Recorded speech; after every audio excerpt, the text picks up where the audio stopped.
LSTTM, I need partners before. One of our partners in sin is Hon Agunbiade.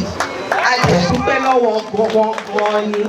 Because people to share pàtàkì jù tí mo ti gbọ́ lé ní pé wọ́n tó ṣe àwọn decision wọ́n máa ń gbọ́ nǹkan táwọn èèyàn fẹ́ jù. Wọ́n máa ń gbọ́ the ears of the community and he acts on what they say.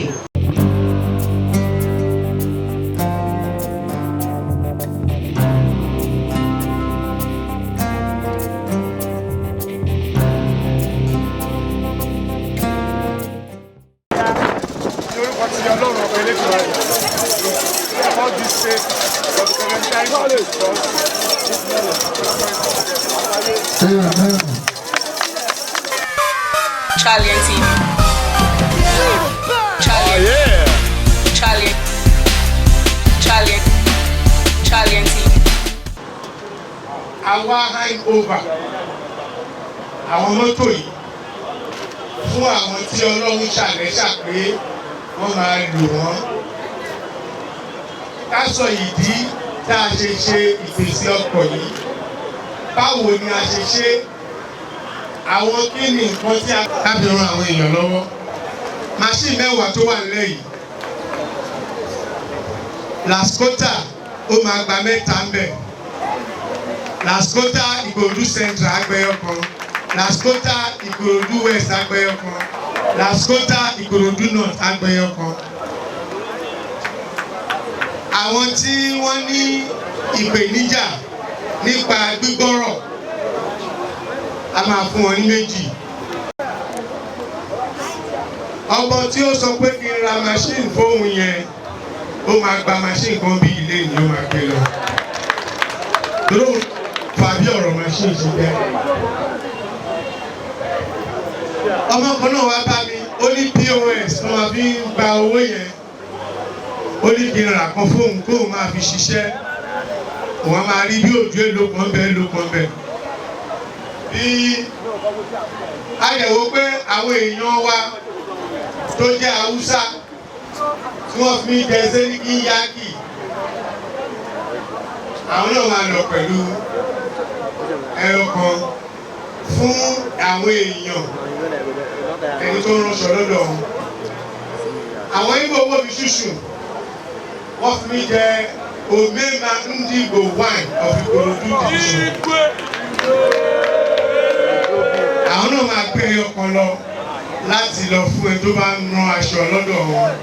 Aláàbò máa bára wa ṣe ni àti Igbo àti Yorùbá àti Hausa ìkankan náà ni wá. I'm so grateful. I'm happy. I'm happy for this. I'm praying for more mercy for S.O.B again. More mercy, blessing for him in Jesus' name. Amen. Thanks so much for this. Thank you, sir. Thank you a lot. Maria Agunlawani. I'm really appreciate. God bless you, sir. I feel so happy for today. You know, it's good to be patient. It's good to be patient. We are many that we are with Honorable Sena S.O.B in Ikorodu here. At least I've been following Honorable Sena since about 16 years ago, and it's not easy to be patient. But today, everything turned out to be good. I'm so happy. This is my first time of driving, and I'm going to use this car to make it and turn to 2, 3, 4, 5. Ìgbà tí a jọ fi owó together láti ṣe 20 million to do a matching fund to support people in business. Lagos State Employment Trust Fund was created to provide access to finance and job and wealth creation. Government understand pé ọ̀rọ̀ kò síṣẹ́ ó increase. Ó wá decide láti bẹ̀rẹ̀ fund LSTTM láti help our youth àti àwọn èèyàn tó wà ní business, because àwọn èèyàn tó ń ṣe business ló máa ṣiṣẹ́ ló máa provide iṣẹ́ jù. So ìgbà tá a bẹ̀rẹ̀ LSTTM, I need partners púpọ̀. One of our partners in sin is Hon Agunbiade. A jẹ́ dúpẹ́ lọ́wọ́ wọn ni. Ìgbà tí mo tó ṣe pàtàkì jù tí mo ti gbọ́ lé ní pé wọ́n tó ṣe àwọn decision wọ́n máa ń mọ̀ nǹkan táwọn èèyàn fẹ́ jù. Woman go, he hears from the community and he acts on what they say. For instance, what is sọ fún àǹtí tó ṣe bẹ̀rẹ̀ ọwọ́ sewing machine àti àwọn ọ̀rọ̀ buses tó wà ń bí lẹ́yìn. Gbogbo wa mọ nǹkan tójú wa rí during COVID. Ọlọ́run jẹ́ kí COVID padà báyìí tó ṣe ṣẹlẹ̀ bọ́ àìlú lockdown mọ́ lórúkọ Jésù. Níyẹn la fi mọ̀ pé ó ṣe pàtàkì kíyàn níṣẹ́ ọwọ́ tí wọ́n ń ṣe. Àníṣe bọ́sì ọ̀rọ̀ bọ́ọ̀sì tí honourable ṣe yìí ó ṣe pàtàkì kí everybody understand especially àwọn beneficiary yìí. Beneficiary. Àwọn mo bá sọ̀rọ̀ sí ẹjọ́ honourable ti sọ LSTTF àti honourable àjọṣe lè together láti help yín ni o. Kò dé ọ̀dẹ̀ ti mitigate lọ wọ́n ti carry most of the risk but ẹ̀yin náà máa ṣe ti yín o. Àti gba gbogbo information yín ẹ ti fún wa ní gbogbo information tá a need. A lè ti ní card details yín tó mì pé oṣooṣù owó yẹn ó máa yọ ọ́nú àkáǹtì yín. So àwọn bọ́sìtì ẹ máa fi ṣe nǹkan tó yẹ kí n fi ṣe. Ẹ máa fi ṣe ẹ máa fi make owó fún family yín owó láti fi jẹun. Ẹ dẹ̀ máa tún fi owó díẹ̀ tẹ́ fi máa san owó padà fún bọ́sìtì yìí. Tẹ́ bá sanwó ìtàn in 12 months you are free. You are free to do whatever you want to do. Tẹ́ bá ní any question or any clarification, our people, Ẹ̀dẹ̀bá àti Ìsọ̀rọ̀ or Ibrahim, we are always ready to help you. But ẹ jọ̀ọ́ ó wà important kí ẹ rántí pé àwọn bọ́sìs yìí kò ń ṣe bọ́sìs kàfi máa ṣe pàtí tó lóyún ṣiṣọ́ o àbí kí ẹ máa fi lọ gbé girlfriend o láti fi make owó láti support family yìí kéde tí wọ́n ti pé tẹ́ bá ṣe nǹkan tó yẹ kẹ́ ẹ ṣe àwọn other people tún máa benefit so eléyìí kò ń ṣe gba ẹ̀yin nìkan it's for other people to also benefit. We need to tackle unemployment. We need to continue to ensure that there are jobs out there, and we need, because without jobs, the economy will continue to suffer. So please let us understand the importance of this economic empowerment.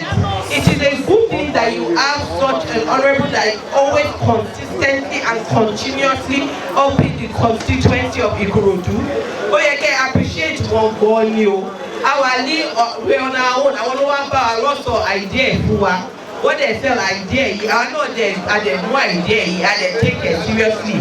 If not for him, Ali shaking because I say any other local government like Lagos.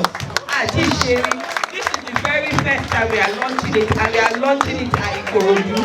So please, all our beneficiaries, congratulations, bro. Talked about the spacing. You are one of the kind that projects possible start from Ikorodu. How do you feel about that? I feel good because it was my idea, and like they said, I sold it to them. They had to walk through it to get it because LSTF has its own package and template. It doesn't fall into that template, but they managed through it, and today we have realized it. I'm sure if it succeeds in Ikorodu, it will succeed anywhere in the state. But at least it's something that is coming up. I am happy that it happened. Thank you. Don't you forget to subscribe and click that notification bell.